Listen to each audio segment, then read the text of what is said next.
Pelajaran dari kasus Romi by Tony Rosid. Jagat perpolitikan Indonesia heboh. Romi kena OTT KPK. Kabarnya terkait masalah pengisian jabatan di Kemenak. Rakyat tahu Kemenak di kabinet Jokowi itu jatahnya P3. Otoritasnya tentu ada di Menteri Agama. Sebagai petugas dan orang yang direkomendasikan partai, Menteri Agama akan tunduk dan patuh pada instruksi partai. Ini hukum politik. Tak tunduk, ya diganti. Yang perlu dipahami publik, ini tidak hanya berlaku di Kemenak dan P3 saja. Hampir semua jabatan menteri dikendalikan oleh partai yang merekomendasikannya, mulai dari pengisian jabatan hingga proyek-proyek bernilai miliaran. Hanya saja Romi apes kena OTT. Ini soal nasib saja. Ada yang sial, ada yang selamat. Justru Romi selamat, kata para kiai. Tuhan amankan dia supaya tidak terlalu jauh tersesat di jalan yang sesat. Di penjara bisa banyak beristighfar, zikir, ibadah, dan baca Quran. Benar juga, Romi punya darah guru besar, darah ulama besar. Tuhan sayang padanya.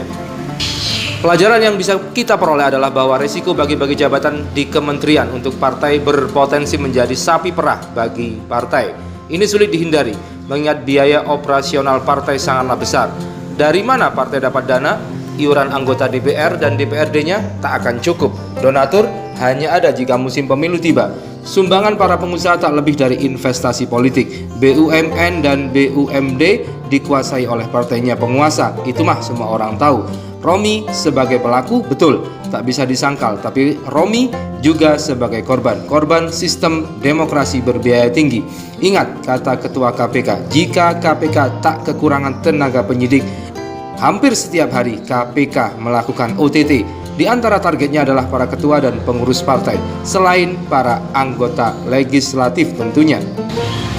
Jadi ketua partai itu berat bro, dia harus sanggup menyiapkan dana operasional partai yang jumlahnya tidak cukup hanya 50-100 miliar.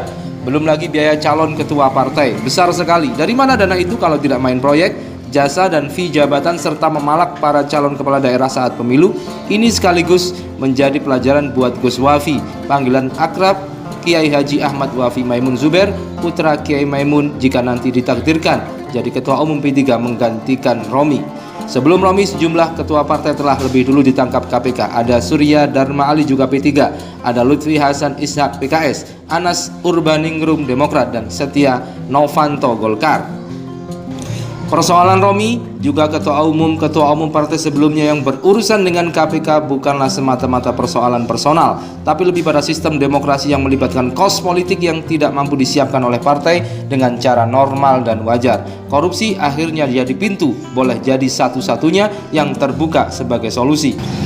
Ketika 2014 ada harapan, Jokowi janji tak akan lagi bagi-bagi jabatan menteri untuk parpol pendukung dan akan menyerahkannya kepada tenaga profesional. Rakyat mulai punya harapan. Sayangnya itu hanya janji, janji tinggal janji. Ironisnya, P3 dan Golkar yang bukan partai pendukung pun ditarik dan diberi jatah menteri. Malah ketua Golkar merangkap jadi menteri, padahal Jokowi sebelumnya janji tak boleh menteri merangkap ketua umum partai. Soal janji inilah yang jadi beban terberat Jokowi nyapres di 2019. Usul Rizam Ramli bahwa partai harus dibiayai cukup oleh negara sehingga dapat meminimalisir beban dan tindakan koruptif partai perlu dipertimbangkan. Setidaknya ini bisa menghambat siklus korupsi di lingkaran pejabat dan partai. Dan tak kalah pentingnya, janji Jokowi tidak bagi-bagi menteri di 2014 akan baik juga ditunaikan oleh presiden penggantinya.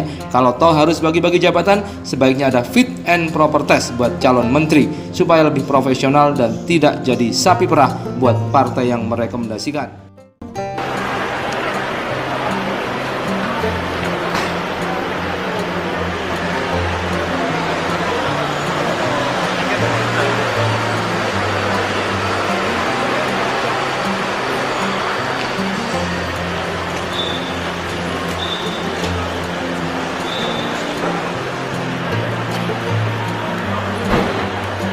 Bang Romi, ada tanggapan Bang? Bang Romi?